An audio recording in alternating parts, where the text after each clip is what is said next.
கொடுமை கொடுமைன்னு கோயிலுக்கு போனால் அங்கே ஒரு கொடுமை ஜிங்கு ஜிங்குன்னு ஆடிச்சான். அந்த மாதிரி கதையா? ஒரு மருமக ஊருக்கு போயிருக்காங்க. 2 பேரும் ஹஸ்பண்ட் அண்ட் ஒய்ஃபு, குழந்தைங்க எல்லாரும் லீவ் நாளில் ஊருக்கு போயிருக்காங்க. மருமகளுக்கு சீரியல் பார்க்க பிடிக்காது. பட் மாமியார் அங்கே தனியாக இருக்கிறவங்க தான். அவங்களுக்கு சொந்த வீடு, தனியாக இருக்கிறவங்க தான். தனியாக இருக்கிற பெரியவங்கள்லாம் இப்போ என்ன பண்ணுறாங்க, மெயினே டிவி தான். அந்த டிவியை தான் பார்த்துட்ருக்காங்க அவங்க. அதில் என்னென்ன சீரியல் போகுதோ எல்லாம் பார்ப்பாங்க. எல்லா சீரியல் ஒன்றும் விடாமல் பார்ப்பாங்க. அப்படி மாமியார் என்ன பண்ணியிருக்காங்க, சீரியல் பார்த்துட்ருக்காங்க. மருமக அன்றைக்கி தான் போய் அவங்கக்கிட்ட கூட உட்காந்து சரி இருக்காங்க, அவங்க பார்க்குறாங்க, சரி நம்மளும் பார்க்கலாம் சரின்னு பார்க்குறாங்க. பார்த்தா அதில் அந்த சீரியலில் வர ஒரு மருமக மாமியாருக்கு காஃபி போடுது. காஃபி போட்டு அதில் ஒரு பாட்டில் எடுக்குது. பாட்டில் எடுத்து அதில் வேறு விஷம், இப்போ சீரியல்லாம் போல இருக்கு, அப்படி தான் இருக்கும் போல இருக்கு, விஷம்னு எழுதியிருக்கான். அதை ஊற்றுறாங்களாம், காஃபியில் ஊற்றி கலந்து அப்படியே தட்டில் வச்சு எடுத்துகிட்டு மாமியாருக்கு போகிறாங்க.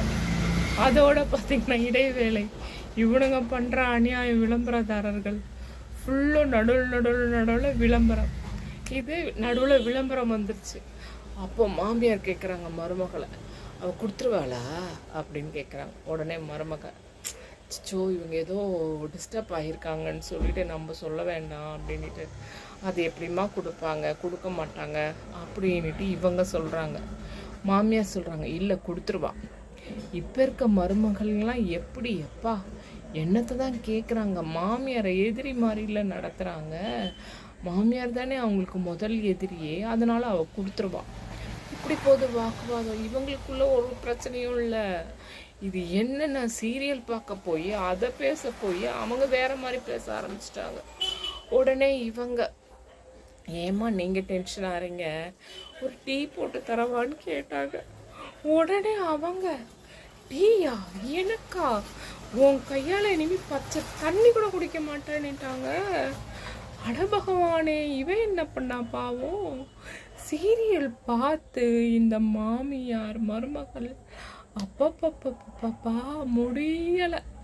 ஒவ்வொரு வீட்லேயும் என்னதான் அவங்க ஒத்துமையாக இருக்கலான்னு பார்த்தாலும் இப்போ வர சீரியல்கள் அவங்கள சும்மா எக்ஸ்ட்ரீமுக்கு கொண்டு போயிடுது. அதனால் அளவுக்கு பார்க்கணும், அளவோடு இருக்கணும். ஏதோ ஒரு போர் அடிக்குதா, அப்போ கூட யாரும் இல்லாத நேரத்துக்கு பார்க்குறோமோ அதோடு முடிச்சுக்கணும். இல்லையா இப்படிலாம் இருந்தால் இவன் நம்மளை இப்படி பண்ணுவாளோ, அவன் நம்மளை அப்படி பண்ணுவாளோ, நீ இப்படியெல்லாம் முட்டிக்கும். ஒவ்வொரு வீட்லேயும் இப்படி தான் முட்டிக்குது. ஒரு கணவனும் மனைவியும் ரொம்ப சந்தோஷமாக இருக்காங்க. அப்போ என்ன ஆகிடுது, எப்படியா இருந்தாலும் ஏதாவது ஒரு பிரச்சனை வரும்ல நடுவில்.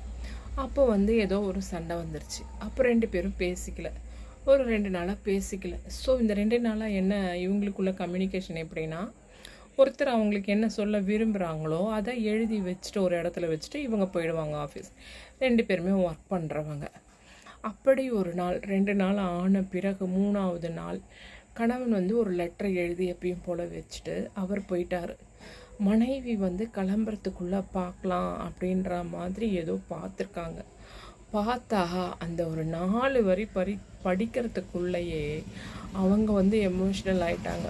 என்ன எழுதியிருக்கு அதுலன்னா, அன்புள்ள மனைவியே என்னை மன்னித்து விடு, நான் தான் ரொம்ப கோவப்பட்டுட்டேன், அதனால் நான் சாரி கேட்டுக்கிறேன். அதனால் இனிமேல் இந்த மாதிரி நடந்துக்காமல் பார்த்துக்கிறேன். உன்கிட்ட பேசாமல் இருந்த இந்த 2 நாள் எனக்கு 2 யுகம் மாதிரி இருக்குது.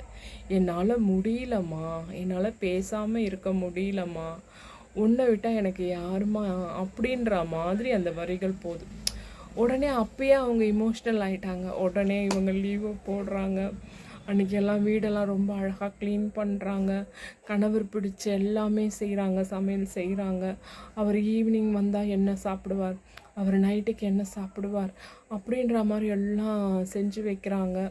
அவர் வரத்துக்குள்ளே நல்லா அலங்கரிச்சுக்கிட்டு இருக்காங்க. இந்த மாதிரி பெல் அடிப்பாராக பார்த்துட்டு இருக்காங்க. கடைசியில் பெல்லும் அடிக்குது. அடித்த உடனே உள்ளே வராரு கணவன். வந்த உடனே, இன்னும் ரெடி ஆகலையா நீ, போ சொல்லிவிட்டு அவர் பாட்டு சூட்கேஸ் எடுத்துகிட்டு கிளம்பிட்டார். இவங்க என்னங்க உங்களுக்கு எல்லாமே பண்ணி வச்சுருக்கேங்க, என்னங்க ஆச்சுன்னு பின்னாடியே ஓடுறாங்க. நீ லெட்டரை ஃபுல்லுமே படிக்கலையா, எப்படியோ போ சொல்லிட்டு எனக்கு டைம் கிடையாது சொல்லிட்டு இவர் போயிட்டார். முதல்ல லெட்டரை படின்னு சொல்லிட்டு அவர் போயிட்டார். இவங்க அடுத்து ஒரு படிக்கிறாங்க. படித்தா எனக்கு இப்போ 10 நாள் நான் துபாய் போகணும், அதனால் நீ இப்போது போர் நடந்துட்டுருக்கு, இப்போ இல்லை, இது நடந்து கொஞ்சம் காலத்துக்கு முன்னாடி. நான் 10 டேஸ் என்னை துபாய் அனுப்பிச்சிருக்காங்க, அங்கே நான் செக்கிங்க்கு போகணுன்ற மாதிரி. என் மனைவியை விட்டு நான் போக மாட்டேன், அதனால் என் மனைவியும் கூட்டிகிட்டு போகிறேன். அதனால் நீ சொல்லிட்டேன் நான் ஆஃபீஸில், நான் 5 மணிக்கு வருவேன், நீ ரெடியாக இரு. டிஃபனாக எதுவுமே நீ ஸ்நாக்ஸாக எதுவுமே பண்ணாத, நீ இன்றைக்கி லீவு போட்டு ரெடியாக இரு. நம்ம 10 நாள் நான் எனக்கு ஆஃபீஸ் ஒர்க்லாம் டெய்லி முடிஞ்சாலும் நம்ம நல்லா சுற்றி பார்த்துட்டு நல்லபடியாக கொண்டாடிட்டு வரலாம், என்ஜாய் பண்ணிட்டு வரலான்னு தான் அந்த லெட்டரில் எழுதியிருக்காரு. பட் இவங்க முழுசாக படிக்காமல் இவங்க 10 நாளையும் இவங்க வேஸ்ட் பண்ணிட்டாங்க. அதில் வேற அவர் போட்டிருக்காரு, 5 மணிக்கெலாம் நான் வருவேன், 5:30க்கெலாம் ஏர்போர்ட்டில் இருக்கணும், மிஸ் பண்ணிட்டோம்னா அவ்வளோதான், போக முடியாது, அதனால் 5க்கெலாம் ரெடியாருன்ற மாதிரி அவர் மென்ஷன் பண்ணியிருக்காரு. இவங்க மிஸ் பண்ணிட்டாங்க. ஸோ அந்த 10 நாளும் இவங்க 2 நாள் பட்ட பாடு இல்லாமல் அந்த 10 நாளுமே அவங்க அவ்வளவு அவஸ்தைப்பட்டாங்க. எப்போ ஹஸ்பண்ட் வருவார், எப்போ மன்னிப்பு கேட்கலான்ற மாதிரி.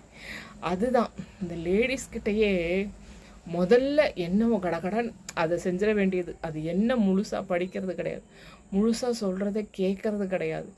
அதனால் வர பிரச்சனைகள் தான் ஜாஸ்தி.